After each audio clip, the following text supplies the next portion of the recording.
This is the second half of my two-part series about telekinesis and the Sorat group. I would highly recommend watching part 1 first in order to understand the context.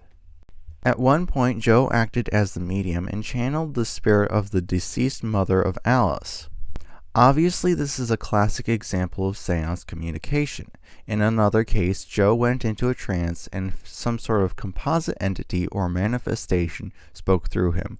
It said a lot of things that I don't feel the need to repeat here because a major failed prediction that it made about technological breakdown of Western culture and a gradual decline into barbarism. Before he went into this trance, they tried to do a sealed envelope digit guessing test in which the raps responded vigorously but did not give a correct answer. The incorrect answer and the failed prediction suggest one of two options. Option 1 is that this was simply a manifestation of the group's shared subconscious or something similar and was not skilled at prediction or revealing hidden information. I believe this is the most likely answer. The second option is that this was a spirit of some kind that was well-meaning but quite mistaken. Obviously, this sort of channeling event never happened with the Philip group. The benefit of having a manifestation of your own creation like Philip is that you can choose its personality and attributes. In comparison, your subconscious may create whatever random manifestation that it chooses, and it could be very difficult to distinguish such a thing from a human spirit. My personal belief is that so-called spirit guides are almost certainly manifestations of our own minds. I'm not intimately informed about the topic of spirit guides, so don't put too much weight into this belief of mine. Theoretically, we would be able to use such manifestations as a middleman to talk to human spirits. This method would have the advantage of letting our more psychically informed subconscious help make a judgment of its own that is separate from our logical conscious mind. Accurately discerning spirits is something that should be emphasized. As I mentioned before, there was a failure to read simple information from a sealed envelope, so it would be wise to test any entity that you talk to with a basic hidden information test. This could be as simple as guessing cards laid face down on a table, or what side of a coin is up each time that it is flipped in secret. If an entity can't get such basic information correct, one would question what merit its words would hold. Some entities have also proven that they can predict the future with accuracy, so keep that in mind if you wish to do more than just very basic tests. The Sorat members were told by the entities that high-level entities were wise, accurate, helpful, and good. In comparison, the low-level entities are vicious, spiteful, untruthful, or ignorant. What is interesting is that there seemed to be very little distinction between entities that still had human bodies and those that were just spirit. Regardless if the entity had a body or not, the terms high and low would still apply. There are 4 separate instances in which the entities showed that they seriously cared about the Sorat members. The first was when the entities walked the table out of the house and to Alice's station wagon. After many guesses at what it was trying to convey, it was finally determined that the entities were trying to warn Alice that her brake pads were dangerously worn. None of the members of the group had any idea that this was the case, and it was confirmed by a trustworthy mechanic that the brakes needed work. The second case was one where Dr. Nyhart was very insistent that he wanted the paranormal forces to levitate him up in his chair. The context was that he was levitated on a separate occasion, but it happened too quickly for anyone to take a picture. However, in this case, the paranormal forces flatly refused. When Dr. Nyhart asked what the problem was, the response was tapped out that they might drop him and break his bones accidentally. The third example involved Alice asking the entities if it was a stroke that caused her brother Sigurd's sickness. She had no reason not to believe that a mild stroke was the diagnosis, as Sigurd's doctor had previously stated that this was the case. However, the entities rapped out that it was a kidney strain. The diagnosis of a kidney strain was later confirmed through further medical investigation. The final example involved one of the spirits warning that one of the Sorat members, Margie, that a prowler might soon break into her home. When asked, the entity agreed that she should keep her large dog there for protection. She also asked the spirit if she should also borrow her father's shotgun, and the spirit vigorously agreed with her. A newer Sorat member mentioned that she disliked guns in general, and apparently she expected that entities from a higher plane of existence to share this perspective. I'll repeat the response of the Spirit word for word. Do you think that because we are no longer living in bodies, we are necessarily fools? You must defend yourselves against violent, evil people. The Spirit's position is that evil should not be allowed to prevail over good, and that we have to take practical steps in our own lives to prevent this from happening. This contradicts some Buddhist perspectives that one should not use violence even in self-defense. Some Christians are convinced that paranormal forces must be dangerous and immoral if they are not associated with the Christian God. The Bible says in multiple places that mediumship and consulting spirits is wrong. I believe the 4 examples that I just listed is evidence that explicitly beneficial things can result in experimentation with supernatural forces that have no direct link to the Christian God. Judging spirits by their words and actions is not so different than judging a living human being by their words and actions. A very important point is that there is a general consensus among the entities that only low-level entities would state that they are infallible. This contradicts the Christian belief in that Yahweh is a high-level entity that is perfect and infallible. The entities that talk to the Soret members admit that their knowledge and influence of the world is limited. The consensus among them is that there is a larger cosmic consciousness that we are all a part of. Also, they say that this cosmic consciousness was responsible for creating all matter and every universe. You could call the cosmic consciousness that the spirits talk of is like a sort of secular God because it does not need you to adhere to any specific religion. I'm not going to talk about all the evidence for certain theological positions in this video because it's already long enough and because people tend to stick what they already believe to be true. It is also interesting that not all entities adhere to this transcendent view of the spiritual world. One of the Soret members, Alice, was contacted by the spirit of a recently deceased friend of hers. He was a staunch Baptist and remained a Baptist even in the afterlife. It's easy to see why this would be the case. It was described that the afterlife is customizable to the desires of the person in question. If you desire worldly things like comfortable chairs, you can instantly have them appear. So it would logically follow that if you desire a godlike figure, you could have one that conforms to your beliefs appear to you as well. The entities also state that there is no literal hell, but a person can inflict suffering upon themselves. You may remember at the very end of my video about the secular science of hell, I stated that my theory was that negative thoughts and behaviors can continue into the afterlife. If you consider these entities to be credible, then this is an outright confirmation of my theory from the perspective of those entities that are currently in the afterlife.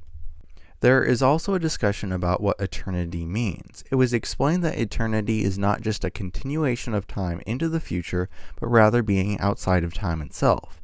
Many people do not stop to think about this fact. They may accept that they have an eternal soul, but they have a vague belief about an eternal soul coming into existence when their physical body was considered to be biologically created.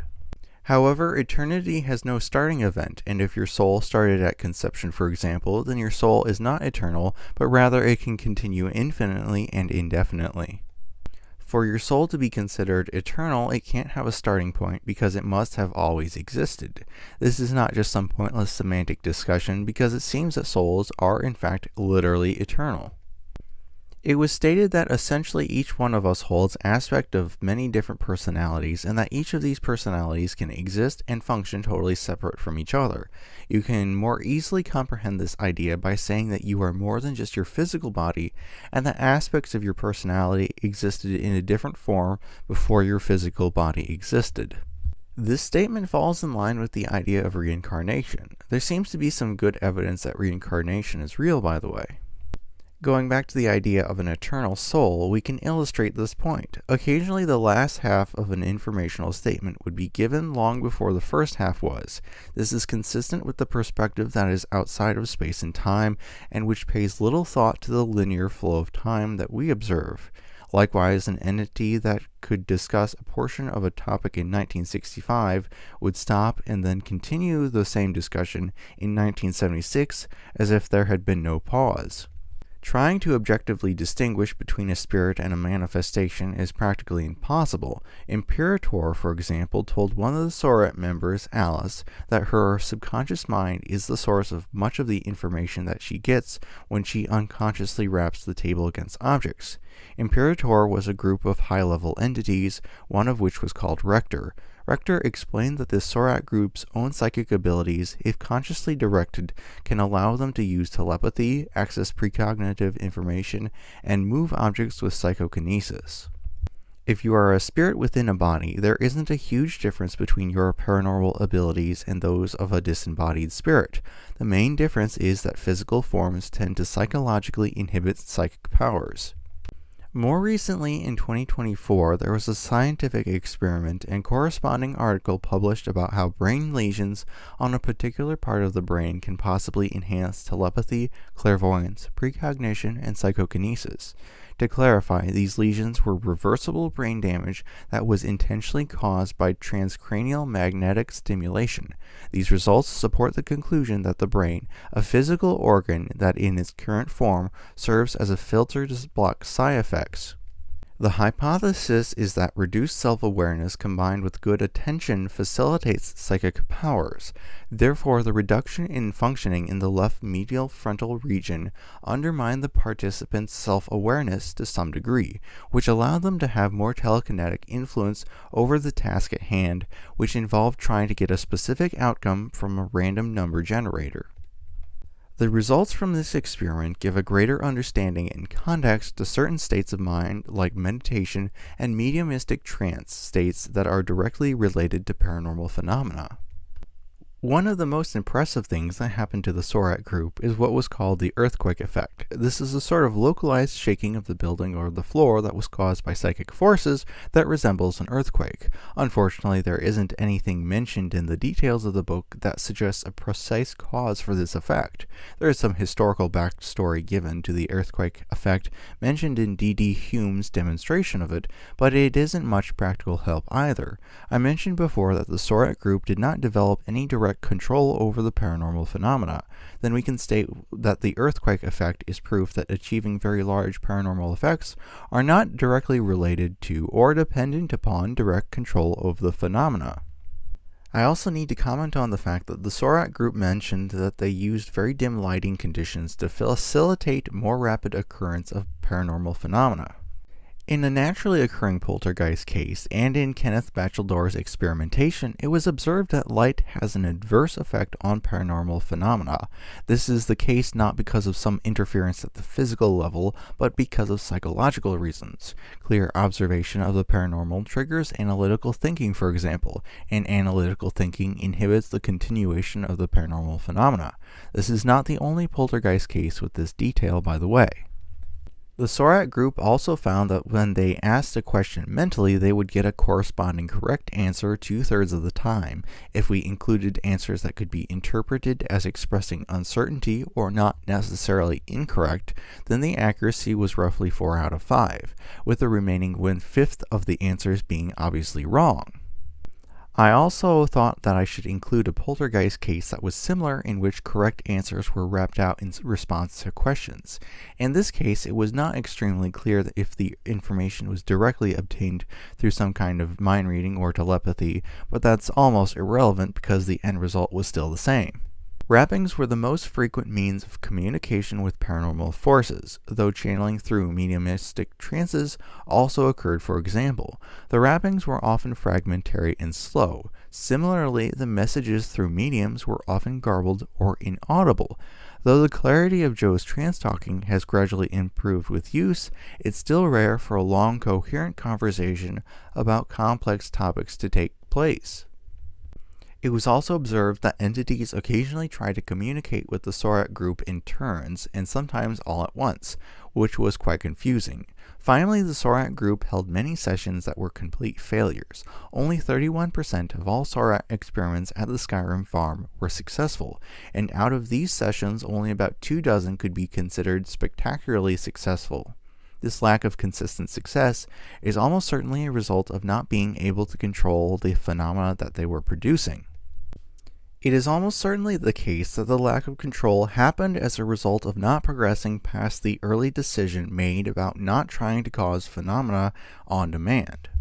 The lack of any control over paranormal phenomena can essentially be considered to be the default state.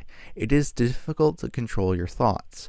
You can achieve indirect control over your telekinesis with verbal suggestions and requests directed at the object that you want to move. However, to achieve complete control over telekinesis is a bit more difficult, but this can be done by making your mind blank and observing in a passive manner. This is referred to as a blended state, as your state of mind is one where the subconscious and conscious are blended together.